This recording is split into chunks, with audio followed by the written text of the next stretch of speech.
சகோதரர் பக்சிங் அவர்களின் ஊழியத்திலிருந்து விடாய் துணிக்கு ஏற்ற வார்த்தைகள். ஜூலை மாதம் 10ஆம் தேதி.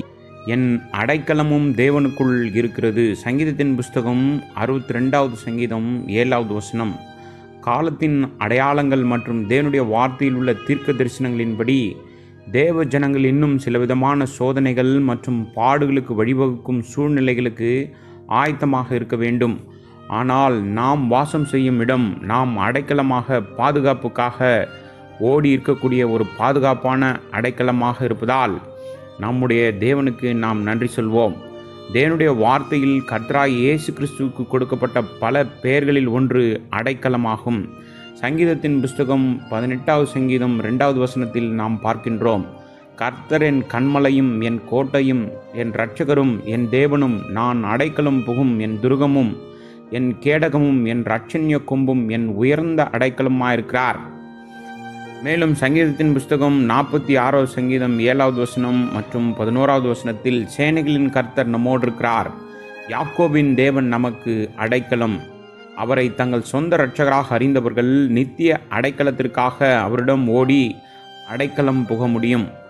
பழைய ஏற்பாட்டு காலத்தில் நீ இஸ்ரவேல் புத்திரரோடே சொல்ல வேண்டியது என்னவென்றால், அறியாமல் கைப்பிசகாய் ஒருவனை கொன்றவன் ஓடிப்போய் இருக்கும்படி நான் மோசையை கொண்டு உங்களுக்கு கற்பித்த அடைக்கல பட்டணங்களை உங்களுக்கு ஏற்படுத்தி கொள்ளுங்கள். அவைகள் உங்களுக்கு இரத்தப்பழி வாங்குறனுடைய கைக்கு தப்பிப்போயிருக்கத்தக்கதாக அடைக்கலமாயிருக்கும். யோசுவாவின் புஸ்தகம் 20வது அதிகாரம் 2 மற்றும் 3வது வசனங்கள்.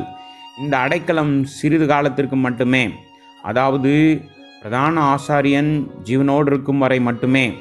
ஆனால் கர்த்தராகிய இயேசு கிறிஸ்துவில் நமக்கு இருக்கும் அடைக்கலம் மற்றும் தங்குமிடம் என்றென்றைக்கும் இருக்கிறது. காதேஷ், சீகேம், எப்ரோன், பேசேர், ராமாத் மற்றும் கோலான் ஆகிய 6 அடைக்கல பட்டணங்கள் இருக்கின்றது.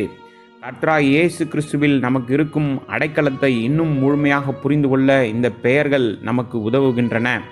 காதேஷ் என்பது பரிசுத்தம். சிலர் தங்கள் பாவங்களில் சிலவற்றை தான் தேவன் மன்னிக்கிறார் என்று நினைக்கிறார்கள். ஆனால் அவர்களின் பாவம் அதிகமாக இருப்பதால் அனைத்தையும் தேவனால் மன்னிக்க முடியாது என்றும், அவருக்கு முன்பாக எவ்வாறு பரிசுத்தமாகவும் நீதியுள்ளவர்களாகவும் இருக்க முடியும் என்பதில் அவர்களின் இருதயங்களில் ஒரு நிலையான சந்தேக போராட்டம் தொடர்ந்து இருந்து கொண்டே இருக்கிறது.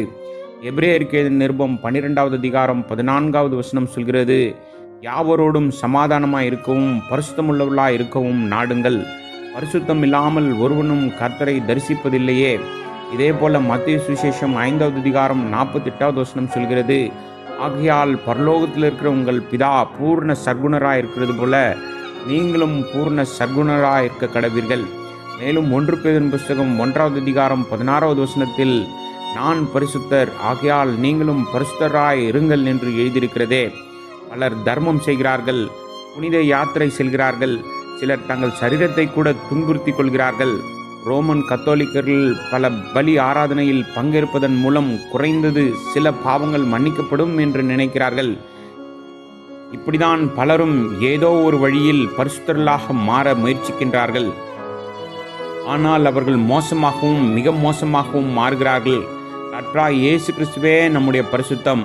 அவர் நம்முடைய பாவங்களுக்காக ஒப்பு கொடுக்கப்பட்டும் நாம் நீதிமான்களாக்கப்படுவதற்காக எழுப்பப்பட்டும் இருக்கிறார். ரோமருக்கு நிருபம் 4வது அதிகாரம் 25வது வசனம், அவர் நமது கடந்த கால, நிகழ்கால மற்றும் எதிர்கால பாவங்கள் அனைத்தையும் மறைக்கிறார்.